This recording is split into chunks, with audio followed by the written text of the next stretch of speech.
नमस्कार दोस्तों, स्वागत है आप सभी का TLD टूर गाइड में।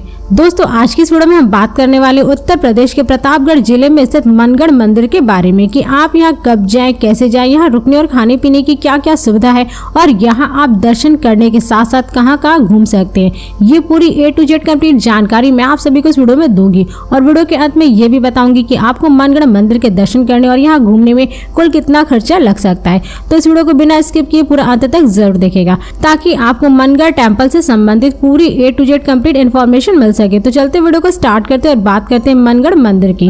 उत्तर प्रदेश के प्रतापगढ़ जिले के कुंडा तहसील के अंतर्गत भक्ति धाम मंदिर मनगढ़ नामक गांव में स्थित है, जो कि भगवान श्री कृष्ण और देवी राधा के प्रेम को समर्पित है। और भक्ति धाम दुनिया का एक ऐसा इकलौता मंदिर है जो कि लोहे के पिलर पर नहीं बल्कि ग्रेनाइट के पत्थरों पर खड़ा है और जमीन से लगभग 108 फीट ऊंचे शिखर वाले इस मंदिर के निचले तल पर भगवान श्री कृष्ण और राधा रानी के संग उनके अष्ट सखियों के जीवन का झांकियों के माध्यम से बड़ी ही सुंदरता के साथ चित्रित किया गया है। और यह मंदिर 2 चरण में बांटा गया है, जिसमें पहले चरण में भगवान श्री राम सीता और भगवान श्री कृष्ण राधा के साथ उनके बड़े भाई बलराम के जीवन प्रसंगों को चित्रित किया गया है, जबकि दूसरे भाग में महाराज कृपालु जी के जीवन से जुड़े अहम पहलुओं को प्रदर्शित किया गया है। क्योंकि इस मंदिर की नींव 1996 में जगत गुरु श्री कृपालु महाराज जी के द्वारा रखी गई थी, जो कि 2005 में बनकर पूरी तरह से भक्तों के दर्शन के लिए चालू हो गया। और भक्ति धाम मंदिर में भगवान श्री कृष्ण और देवी राधा के प्रेम के जीवन की गतिविधियों को बड़े ही सुंदर झांकियों के द्वारा दर्शाया गया है, ठीक उसी प्रकार जैसे कि वृंदावन में प्रेम मंदिर और बरसाना के कीर्ति मंदिर में प्रस्तुत किया गया है। दोस्तों अब बात करें कि भक्ति धाम मंदिर के दर्शन करने कब जाए। वैसे तो आप यहाँ पर कभी भी किसी भी समय जा सकते हैं, लेकिन यहाँ पर जाने का सबसे सही समय श्री कृष्ण जन्माष्टमी और राधा अष्टमी का होता है, क्योंकि उस समय यहाँ हर्षोल्लास के साथ जन्म उत्सव मनाया जाता है, जिसमें सम्मिलित होने के लिए भारत के कोने कोने से भगवान श्री कृष्ण और राधा जी की भक्ति में लीन भक्त दर्शन करने के लिए यहाँ पर आते हैं। और उसी समय यहाँ पर श्री राधा कृष्ण की झांकियों का भव्य समारोह आयोजन किया जाता है, जिससे कि यहाँ चांदनी रात में लाइट का रिफ्लेक्शन जब झांकियों पर पड़ता है तो ऐसा प्रतीत होता है कि मानो कि कुदरत की कायनात बस यहीं पर समाई है। और इसी को देखने के लिए पर्यटक यहाँ पर बड़ी श्रद्धा के साथ भक्ति धाम मंदिर पहुँचते हैं और इस शानदार दृश्य का लुत्फ उठाते हैं। इसके अलावा यहाँ और भी पावन शुभ अवसर जिसमें दिवाली, दशहरा, होली और मकर संक्रांति आदि जैसे त्योहारों पर भी यहाँ पर भक्तों का काफी भीड़ होता है। लेकिन अगर आप यहाँ पे दर्शन करने के लिए भीड़ भाड़ से बचना चाहते हैं तो आपको इन सभी त्योहारों को छोड़ करके मनगढ़ के भक्ति धाम मंदिर कभी भी जा सकते हैं, मगर ये आपके ऊपर डिपेंड करता है कि आप भक्ति धाम टेम्पल के दर्शन कब करना चाहते हैं। दोस्तों अब बात करें कि आप मनगढ़ के भक्ति धाम टेम्पल कैसे पहुंचे। वैसे तो आप यहाँ पे बाई ट्रेन, बाई प्लेन और बाई बस बड़े ही आराम से पहुंच सकते हैं। दोस्तों अगर आप मनगढ़ के भक्ति धाम मंदिर में दर्शन करने के लिए ट्रेन से जाना चाहते हैं तो यहाँ का निकटतम रेलवे स्टेशन प्रतापगढ़ और कुंडा है, जिसकी दूरी मनगढ़ टेम्पल से लगभग 65 किलोमीटर और कुंडा से लगभग 7 किलोमीटर है। और अगर आपको इस रेलवे स्टेशन के लिए ट्रेन की सुविधा ना मिले तो आप प्रयागराज जंक्शन के लिए भी ट्रेन की सुविधा ले सकते हैं, क्योंकि यह रेलवे स्टेशन देश के विभिन्न शहरों से काफी अच्छी तरीके से जुड़ा हुआ है, जिनके जरिए आप देश के किसी भी शहर के रेलवे स्टेशन से ट्रेन पकड़ करके प्रयागराज जंक्शन तक पहुँच सकते हैं। और इस जंक्शन से मनगढ़ टेम्पल की दूरी लगभग 61 किलोमीटर है, जिससे आप बस या शेयरिंग टैक्सी से पूरा करके मनगढ़ टेम्पल तक पहुँच सकते हैं। और अगर आप इस जंक्शन के बाहर से मनगढ़ टेम्पल के लिए बस लेते तो उसका चार्ज लगभग 70 से 80 रुपए पर पर्सन होता है। और वही अगर आप शेयरिंग टैक्सी लेते हैं तो उसका चार्ज लगभग 150 से 200 रुपए तक होता है।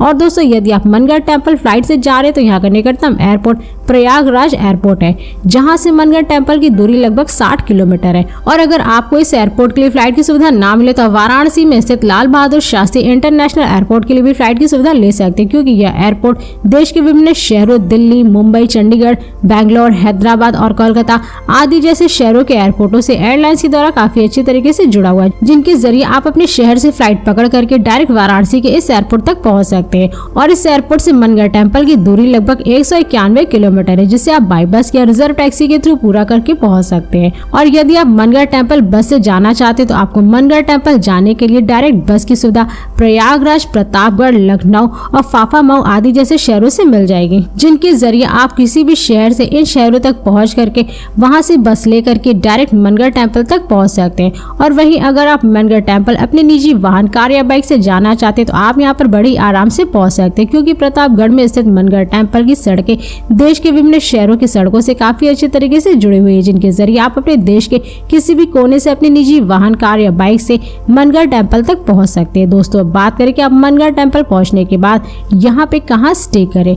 वैसे तो यहाँ पर आपको हाई बजट से लेकर के लो बजट तक के कई सारे होटल और धर्मशालाएं मिल जाएंगे, जिन्हें आप अपनी सुविधा के अनुसार या बजट के अनुसार बुक करके स्टे कर सकते हैं। यदि आप यहाँ पे स्टे करने के लिए धर्मशाला लेते तो इसका चार्ज लगभग 300 से 500 रुपए और होटल का लगभग 1000 से 2000 रुपए तक एक नॉर्मल बजट होटल का होता है। मगर ये आपके ऊपर डिपेंड करता है कि आप यहाँ पे स्टे करने के लिए धर्मशाला या होटल किस टाइप का लेते हैं। दोस्तों अब बात करें कि यहाँ पर खाने पीने की क्या सुविधा है। वैसे तो यहाँ पर आप जिस भी होटल में स्टे किए वहीं पर आपको खाने पीने की हर एक सुविधा मिल जाएगी, लेकिन अगर आप वहाँ पे खाना नहीं चाहते तो आपको प्रतापगढ़ में कई सारे होटल, रेस्टोरेंट या स्ट्रीट फूड वाले देखने को मिल जाएंगे, जहाँ पर आप जा करके लगभग 100 से 150 रुपए में पर प्लेट भोजन कर सकते हैं। और यदि आप किसी और जगह का ऑनलाइन टिकट बुक करना चाहते हैं तो मैंने डिस्क्रिप्शन में अच्छी साइट का लिंक दे दिया, जिसकी मदद से आप सस्ती से सस्ती प्राइस में बस, होटल, ट्रेन, प्लेन और टूर पैकेजेस को बुक कर सकते हैं। दोस्तों अब बात करें कि आप मनगढ़ टेम्पल के दर्शन कैसे करें। वैसे तो यहाँ पर दर्शन आप बड़े आराम से कर सकते हैं, क्योंकि यह मंदिर भक्तों के दर्शन के लिए हमेशा ही खुला रहता है, जिससे कि यहाँ पर दर्शन करने में काफी कम भीड़ रहती है। लेकिन अगर आप यहाँ पर दर्शन करने के लिए प्रमुख त्योहारों, जिनमें की जन्माष्टमी, राधाष्टमी, दशहरा, दिवाली आदि जैसे प्रमुख त्योहारों पर यहाँ पर काफी ज्यादा भीड़ इकट्ठा होती है, जिससे कि यहाँ पर दर्शन करने में लगभग 1 से 2 घंटे का समय भी लग सकता है।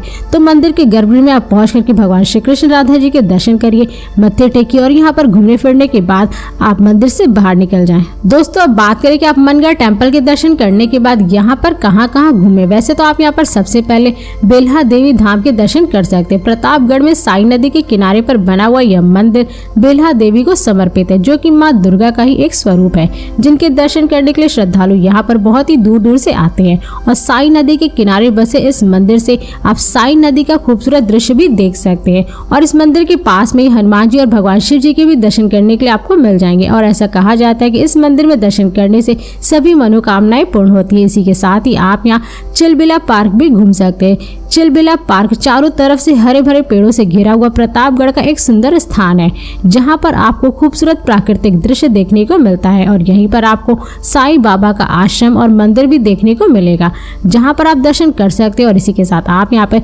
शहीद उद्यान पार्क भी घूमने का मजा ले सकते हैं। प्रतापगढ़ के पर्यटन स्थलों में शामिल इस पार्क को कंपनी गार्डन के नाम से भी जाना जाता है। और यह गार्डन प्रतापगढ़ शहर के बीचों बीच बना हुआ, चारों तरफ से पेड़ पौधों से घिरा हुआ है। और साथ ही यहाँ पर बच्चों के लिए बहुत सारे झूले भी देखने को मिलेंगे, जहाँ पर आप अपने बच्चों के साथ काफी ज्यादा एंजॉय कर सकते हैं। और इस पार्क का प्रबंधन यहाँ के नगर निगम द्वारा किया जाता है। इसी के साथ ही आप यहाँ माँ वाराही देवी धाम के भी दर्शन कर सकते हैं। प्रतापगढ़ के धार्मिक स्थलों में से एक यह मंदिर साई नदी के किनारे पर बना हुआ एक धार्मिक स्थल है, जहाँ पर आप माँ वाराही देवी के दर्शन कर सकते हैं। और साथ ही यहीं पर आपको भगवान शिव जी के शिवलिंग भी देखने को मिल जाएंगे। तो यदि आप प्रतापगढ़ जा रहे तो माँ वाराही देवी के दर्शन जरूर करें। इसी के साथ ही आप यहाँ श्री शनिदेव धाम के भी दर्शन कर सकते हैं। शनिदेव जी को समर्पित यह मंदिर प्रतापगढ़ जिले में प्रयागराज मुख्य हाईवे सड़क पर विश्वनाथ बाजार से लगभग 2 किलोमीटर अंदर स्थित है, जहाँ पर आपको भगवान शनिदेव जी की खूबसूरत प्रतिमा के दर्शन करने को मिलते हैं। और भगवान शनिदेव को प्रसाद के रूप में यहाँ पर तेल और फूल चढ़ाते हैं। और इस मंदिर के पास ही बालकुनी नदी बहती है, जिसका दृश्य देखने में बेहद ही आकर्षक लगता है। इसी के साथ ही आप यहाँ प्रतापगढ़ का फोर्ट भी देख सकते हैं। प्रतापगढ़ जिले में स्थित यह एक ऐतिहासिक स्थल है, जिसे अब खंडर अवस्था में देखने को मिलता है। और इस किले को आप बाहर से ही देख सकते हैं, क्योंकि यह किला मुख्य प्रतापगढ़ शहर में स्थित एक प्राइवेट प्रॉपर्टी है। दोस्तों अब बात करें कि मनगढ़ टेम्पल के दर्शन करने और घूमने में आपका कुल कितना खर्चा लग सकता है। वैसे तो यहाँ पर घूमने के लिए आपको एक ही दिन काफी है, जिसमें आपका कुल खर्चा लगभग 3000 से 4000 रुपए तक लग सकता है। वहीं अगर आप यहाँ पे 2 डे 1 नाइट का ट्रिप प्लान करते हैं तो इसमें आपका कुल खर्चा लगभग 5000 रुपए तक लग सकता है। मगर ये सारे खर्चे आपके पर ही डिपेंड करते हैं, क्योंकि आप यहाँ पर कहाँ घूमेंगे, क्या क्या खरीदेंगे और मनगढ़ टेम्पल दर्शन करने के लिए आप किस राज्य और शहर से जा रहे हैं, तो ये सारे खर्चे आपके पर ही डिपेंड करते हैं। तो दोस्तों इस वीडियो को यहीं पर समाप्त करते हैं। और यदि ये वीडियो आप सभी को पसंद आई तो इस वीडियो को लाइक करें और चैनल को सब्सक्राइब जरूर करें। इसके साथ ही बेल आइकन जरूर दबाएं, ताकि ऐसी मेरी नई नई वीडियोस आपके पास सबसे पहले पहुंचे। तो फिर मिलते हैं नेक्स्ट वीडियो में। धन्यवाद।